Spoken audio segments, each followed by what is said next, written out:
Bonjour à tous et bienvenue dans cette nouvelle édition du Grand JT des Territoires. Voici tout de suite les titres de l'actualité. Des taxis volants dans le ciel parisien. Et oui, la fiction pourrait bientôt devenir réalité.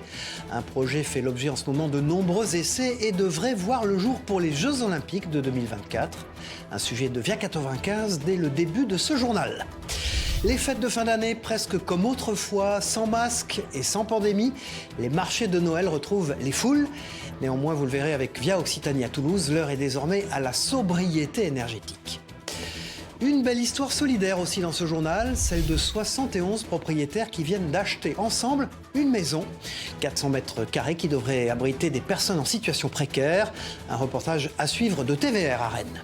Et en fin de journal, nous prendrons la direction des sous-sols de la ville de Troyes. Le cœur de cette ville historique est parcouru par plus de 200 caves. Un patrimoine captivant et envoûtant pour quelques passionnés, suivi par la rédaction de Canal 32 sur place. Souvenez-vous, c'était à l'aube de l'an 2000, nous rêvions alors de voitures volantes. Et près de 25 ans plus tard, la réalité pourrait enfin dépasser le stade de l'imaginaire grâce à des taxis volants. C'est le projet surprenant sur lequel travaille notamment la région Île-de-France et la RATP dans le cadre des Jeux Olympiques de 2024. Un vol d'essai en conditions réelles a eu lieu récemment sur un aérodrome francilien. Volocity, c'est le nom de ce taxi-hélicoptère qui endure sur place toute une série de tests depuis un an. Précision et reportage d'Angélique Boilet et d'Elisa Zanetta pour Via 95. Baptisé Volocity, l'engin, à mi-chemin entre le drone et l'hélicoptère, prend son envol au-dessus des pistes de l'aérodrome de Pontoise-Cormeilles. Le futur taxi volant, surmonté de 18 rotors, effectue un vol en conditions réelles dans un espace aérien resté ouvert. Cette première en Europe est l'aboutissement d'une année de tests dans le Val d'Oise, menée par le constructeur aéronautique allemand Volocopter et ses partenaires, la région Île-de-France, la RATP et ADP. Jusqu'à maintenant, on a testé des briques. On a testé l'acoustique, la dernière fois à Pontoise en mars dernier. On a testé le dialogue avec la tour de contrôle en septembre dernier. Là, on assemble les briques. L'appareil décolle et il s'insère dans le trafic aérien. L'objectif commun, transporter les premiers passagers lors des Jeux Olympiques de 2024. Avec une dizaine de taxis volants déployés dans le ciel francilien, 3 liaisons sont à l'étude. La première devrait relier Paris et Versailles, entre l'héliport d'Issy-les-Moulineaux et l'aérodrome de Saint-Cyr-l'École. La seconde connecterait les aéroports Charles de Gaulle et Le Bourget. Enfin, la troisième permettrait de partir de l'un de ces deux aéroports vers l'est de Paris pour atterrir sur une barge en face de la gare d'Austerlitz. Aujourd'hui, on a un écosystème complet, c'est-à-dire que là, vous voyez ce qui va se passer en 2024. C'est-à-dire, ok, j'arrive dans un vertiport, soit sur un aéroport, soit en centre-ville. Je vais passer dans le terminal, je vais faire mes contrôles de sécurité, je vais attendre mon vol, je vais monter dans la machine, je vais partir tel qu'elle a volé tout à l'heure et je vais me rendre à ma destination. Ce test grandeur nature reste suspendu à l'obtention de la certification de l'Agence européenne de sécurité aérienne. Si feu vert il y a, en 2024, l'appareil 100% électrique ne pourra transporter qu'un seul passager avec un pilote à bord. On est sur un niveau d'émission proche de celui d'un autobus conventionnel. Et à ce titre, on estime qu'il peut avoir sa place en environnement urbain. Si l'expérimentation est concluante, des engins autonomes sans pilote pourraient voler à l'horizon 2030. Des modèles plus grands également. Un Volocity 6 places est actuellement testé en Allemagne. Aucun tarif n'est pour l'heure arrêté, mais la volonté est de proposer un prix comparable à une course VTC.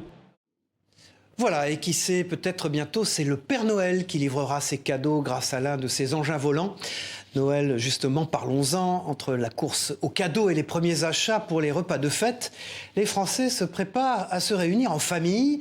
Rendez-vous incontournable de ce mois de décembre, les marchés de Noël reviennent en force après les années Covid. Sans masque et sans distance, la préoccupation est désormais aux économies d'énergie. Exemple à Toulouse avec ce reportage d'Hervé Lisa pour Via Occitanie. Du vin chaud et de l'aligot, des éclairages et du patinage. Pas de doute, le marché de Noël est bel et bien de retour. Un rendez-vous annuel que ne manquent pas Toulousains et touristes. À chacun ses plaisirs. Les décorations, le vin chaud, les odeurs, voilà. L'aligot est bon, il y a plein de petits artisans et plein de choses chouettes à regarder, ça brille de partout. Voilà, c'est bien la magie de Noël, ça ça fait du bien. Je pense que Noël, c'est une parenthèse dans une année et il faut quand même en profiter. Une parenthèse dans un contexte de crise énergétique. Les 88 exposants installés sur la place du Capitole vont devoir s'adapter. On n'a pas forcément le droit au chauffage, au gaz, voilà, donc on s'habille un peu mieux et on va mettre des bonnes chaussettes, des bonnes chaussures et voilà. En cette période de Noël, la municipalité prend certaines mesures au niveau de l'éclairage. Donc nous avons 100% de notre éclairage qui est un éclairage LED et pour participer donc à l'effort national, nous avons décidé effectivement de donner quand même aux Toulousains la joie de Noël tout en rétrécissant un peu le temps d'illumination, c'est-à-dire qu'au lieu de commencer ce soir, ça commencera le 2 décembre pour terminer le 2 janvier. Et nous éteindrons l'éclairage à 22h le soir. Nouveauté cette année, le marché de Noël s'étend à toute la ville. Attractions et chalets gourmands s'invitent sur les allées Jean Jaurès et sur les places du Salin et Saint-Pierre. Le marché de Noël artisanal et solidaire, lui, retrouve les allées Jules Guesde le 3 décembre. Michel Onfray était l'invité exceptionnel jeudi matin de l'émission Face au territoire sur TV5 Monde. L'intellectuel et philosophe est notamment revenu sur la place de l'Occident à l'aune de l'actualité internationale. Regardez cet extrait de Michel Onfray dans Face au territoire. Selon vous, Michel Onfray, sur les mois à venir, durant les années à venir, est-ce que nous allons assister à un regain de corrélation, pour ainsi dire, ou à une nouvelle corrélation entre la richesse d'un État et la détention de ressources naturelles par ce même État, ou plutôt à l'élaboration d'un nouvel échiquier de domination? Jusqu'à présent, l'échiquier de domination nous portait vainqueurs, occidentaux. Qu'en sera-t-il demain? Vous avez parlé de l'Occident, il faut éclairer le concept, parce que je pense qu'il y a deux Occidents. Il y a un vieil Occident qui s'effondre, c'est la France et l'Europe, ça c'est un monde ancien.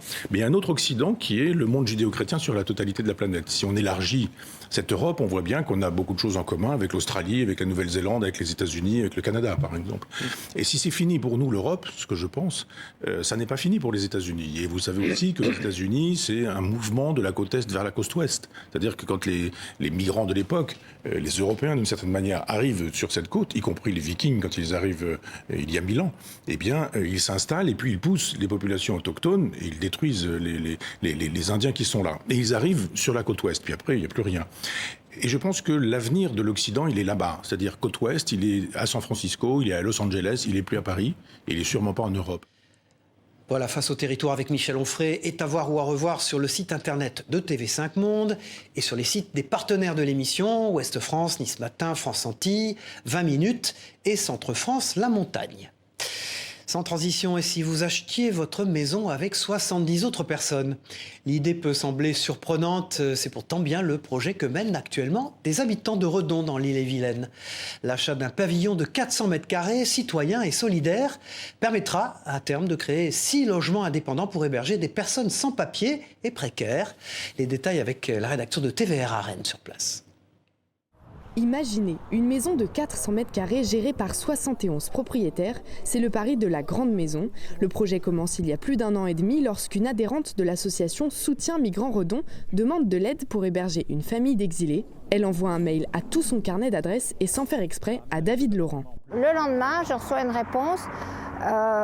J'avais prévu d'acheter avec 2 ou 3 autres investisseurs un logement sur Rennes pour le mettre à la disposition d'Habitat Humanisme. Mais ton message me fait réfléchir. Pour moi, ça ne change rien d'investir sur le pays de Redon. Avec une enveloppe de 530 000 €, 6 logements autonomes seront créés, 2 appartements destinés à des exilés sans papier, 2 autres à des personnes précaires et enfin 2 seront loués au prix du marché. Et ça a une utilité sociale, une utilité sociétale je dirais même, parce qu'on essaie aussi de faire bouger les lignes, on essaie aussi de dire à d'autres, vous pouvez faire pareil, vous pouvez tout à fait acheter un bâtiment, acheter une maison, acheter un immeuble et rendre service à des gens qui n'ont pas de logement. Samedi après-midi, les 5 commissions de travail se réunissent pour discuter de l'aspect juridique, économique, technique, communication et ici de la vie dans la Grande Maison. Moi, ce qui me plaît là-dedans, c'est de voir tout ce collectif en fait qui porte et puis de voir l'énergie qui est donnée par certaines personnes. Je suis absolument sciée par ça. L'éco-rénovation sera privilégiée pour les travaux. Une buanderie, un grand hangar et le jardin de 2000 m² seront des espaces partagés.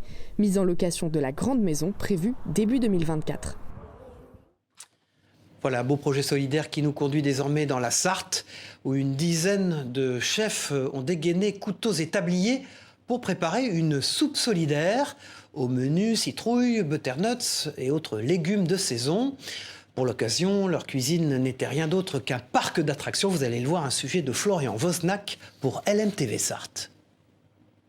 C'est une cuisine un peu particulière. Au cœur du parc Papéa, les chefs aiguisent leurs couteaux pour s'attaquer aux nombreuses courges qui les attendent.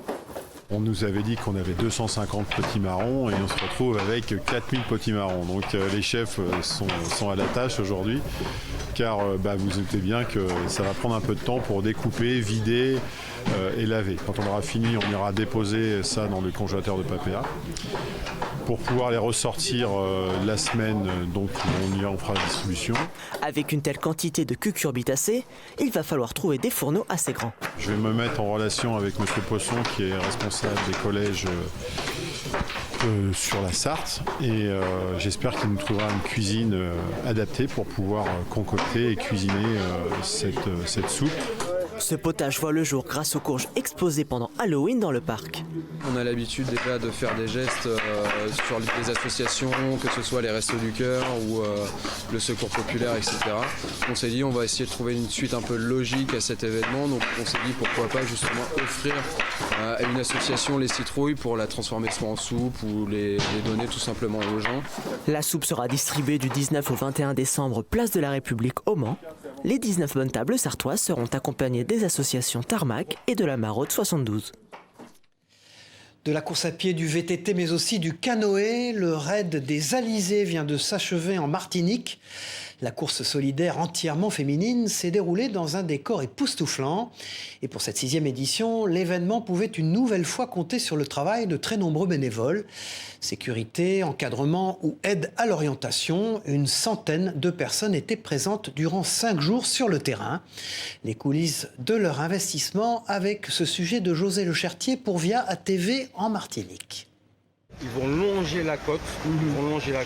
Alors je ne sais pas à quel niveau ils vont sortir. Dernière mise au point avant le départ du raid. Olivier vérifie chaque poste et contrôle avec minutie que tout est en place et qu'il ne manque de rien sur les points de ravitaillement. En 2018, l'association Paladjei prend forme avec en son sein des bénévoles et passionnés de course en nature. Le but, prêter main forte aux organisations de course et aider au bon fonctionnement des épreuves. On tourne entre 18 et 20 bénévoles sur les épreuves de trail. En sachant que y a pas mal d'intersections. D'autres bénévoles contribuent à la bonne marche de l'événement. Daniel fait partie de ceux-là. Avant chaque épreuve, il place ses coéquipiers à des points stratégiques afin d'assurer la sécurité des concurrents. Ok, j'ai positionné le premier poste. Nous sommes en coordination avec l'équipe de la protection civile qui est chargée de la sécurité de toute la manifestation. Notre rôle, c'est d'avertir s'il y a un blessé, s'il y a une victime. Tranquille, alors on est avec les derniers. Une fois la mise en place de l'équipe terminée, Daniel réalise le parcours en tant que serre-fil et il ferme la marche et encourage parfois les participantes qui peinent à boucler la course. Cet événement majeur du calendrier permet aux participantes du raid de découvrir la Martinique sous toutes ses formes. Et pour que la fête soit belle, le comité martiniquais du tourisme met tout en œuvre pour la réussite de la manifestation. Nous sommes donc très soucieux, très vigilants que l'organisation se fasse en collaboration avec un ensemble de prestataires martiniquais. Nous intervenons aussi sur toute la phase de repérage et nous sommes également très impliqués sur la partie communication. C'est ce rayonnement médiatique qu'elle apporte à la Martinique, au-delà de l'image balnéaire qui est très connue à travers le monde. La 7e édition du Raid des Alizés a mobilisé près de 100 bénévoles.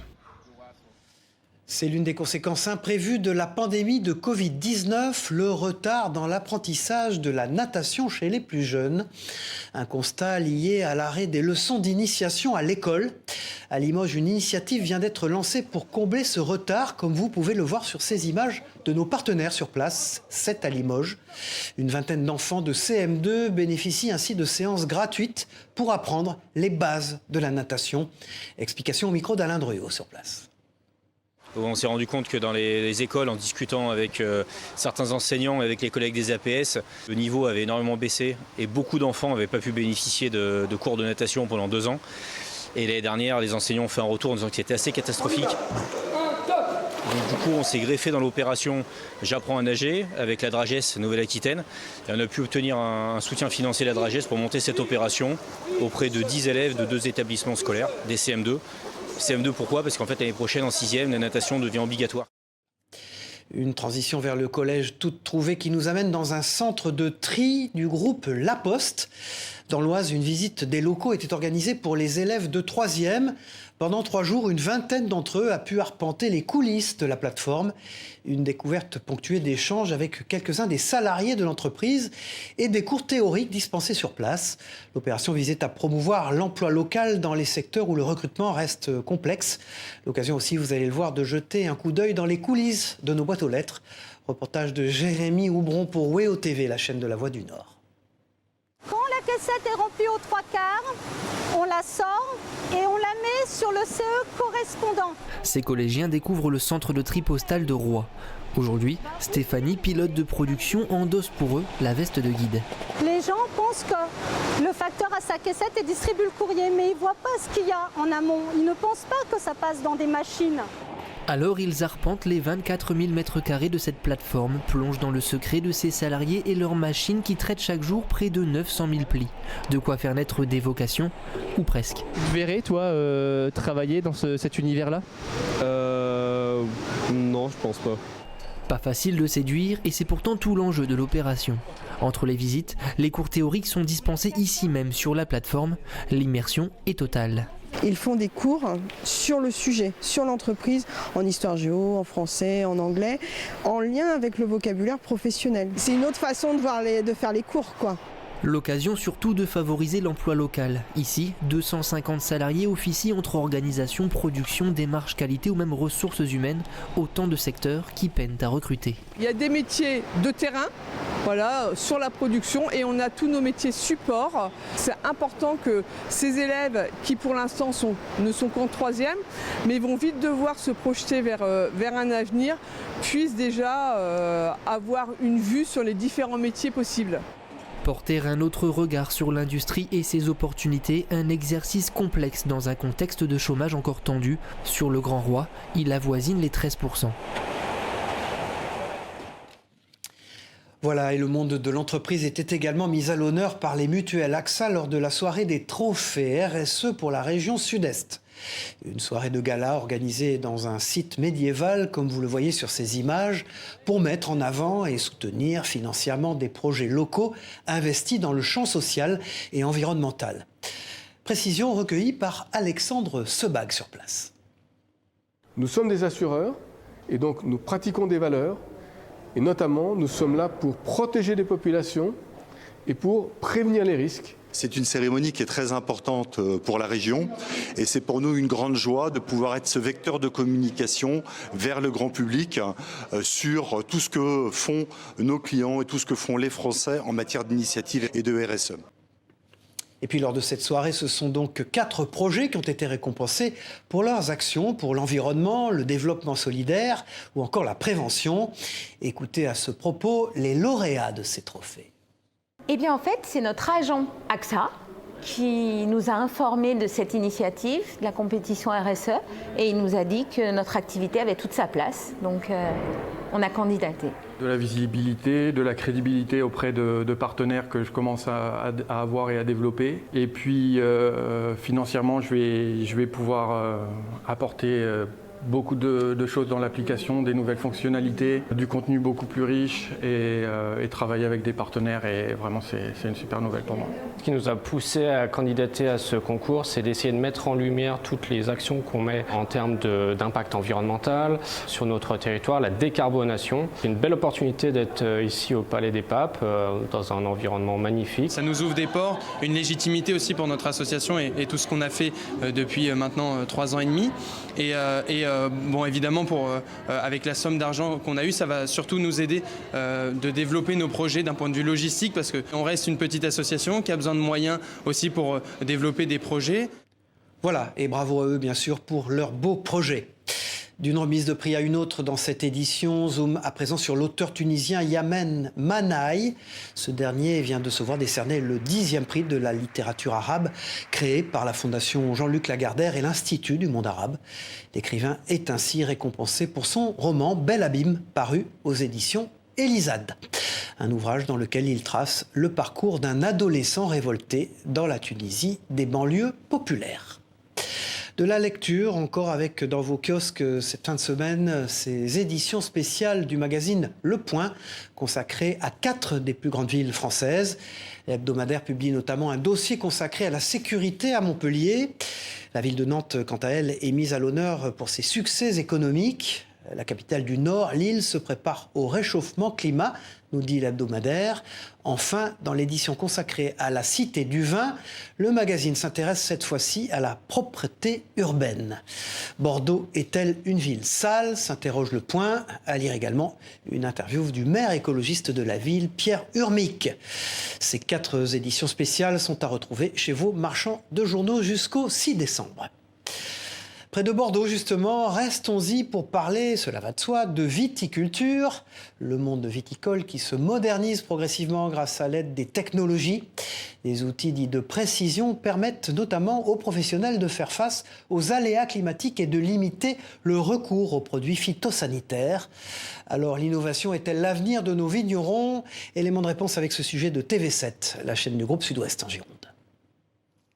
Cindy Lassouraille travaille pour Cap 2020. Depuis plusieurs années, cette société girondine imagine des solutions technologiques pour aider les viticulteurs ou les agriculteurs. Il s'agit de leur donner notamment des informations sur le risque agroclimatique prises au plus près de leur vignoble.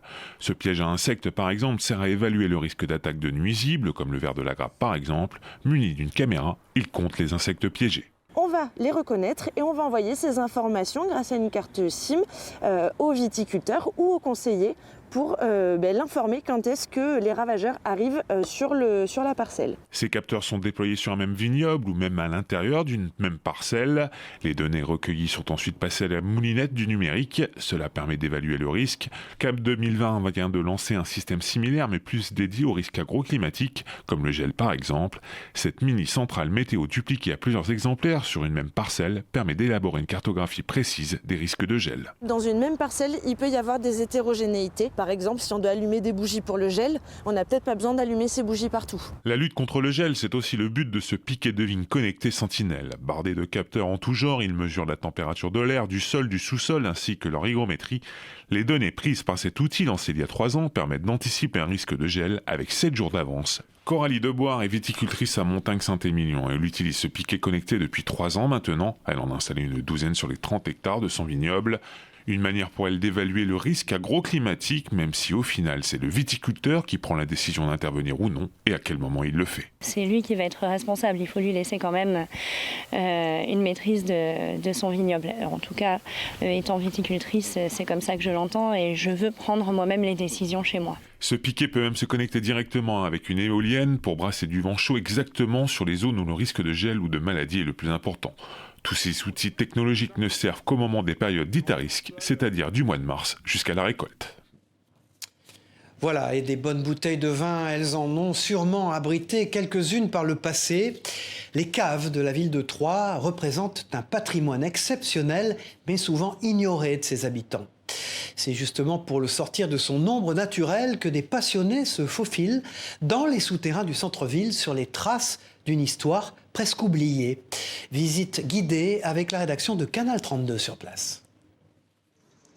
Sous les pavés du centre-ville, plus de 200 caves, un patrimoine souterrain encore méconnu. Depuis 3 ans, Jean-Claude et Sylvie parcourent le Vieux-Troyes pour les recenser. Parce qu'on a un sous-sol troyen très très riche, on construisait autrefois en hauteur, mais également dans les sous-sols, on a un sous-sol crayeux et on a des caves magnifiques. Au milieu du 17e, on avait 1600 ateliers de tissage dans les caves. Au 19e, les métiers à tricoter étaient installés également dans les caves. À la Seconde Guerre mondiale, certaines caves ont servi d'abri anti-aérien. Ce jour-là, Sylvie nous a ouvert les portes de 4 caves troyennes. Tout d'abord à l'hôtel du Lion Noir, à l'hôtel de l'Élection et au Mortier d'Or. Ce sont des caves privées, des caves essentiellement base 16e siècle. Ce sont des caves qui ne servent plus. Dernier arrêt ensuite au sous-sol du restaurant L'Illustré, rue Champeau. Contrairement aux caves précédentes, celle-ci est aménagée. Il y a 2 niveaux de caves et ça a été très très bien conçu, enfin très bien restauré, très bien réhabilité dans l'esprit. C'est dans cette cave justement que Jean-Claude et Sylvie ont commencé leurs recherches. C'était en 2019. Jean-Claude s'est pris au jeu. Il a visité plusieurs caves de restaurants à proximité ou de magasins à proximité. C'est arrivé comme ça en fait. On s'est dit tous les deux qu'il y avait malheureusement aucune publication et on s'est dit que ce serait peut-être bien de creuser un petit peu et on aimerait bien se faire accompagner d'archéologues, d'historiens locaux parce que c'est un gros travail qui nécessite l'expertise de personnes confirmées. À terme, Jean-Claude et Sylvie espèrent pouvoir publier un ouvrage au sujet de ce patrimoine troyen oublié. Voilà, c'est la fin de cette édition du Grand JT des Territoires. Merci de nous avoir suivis. On se retrouve très vite pour une nouvelle édition. Au revoir à tous.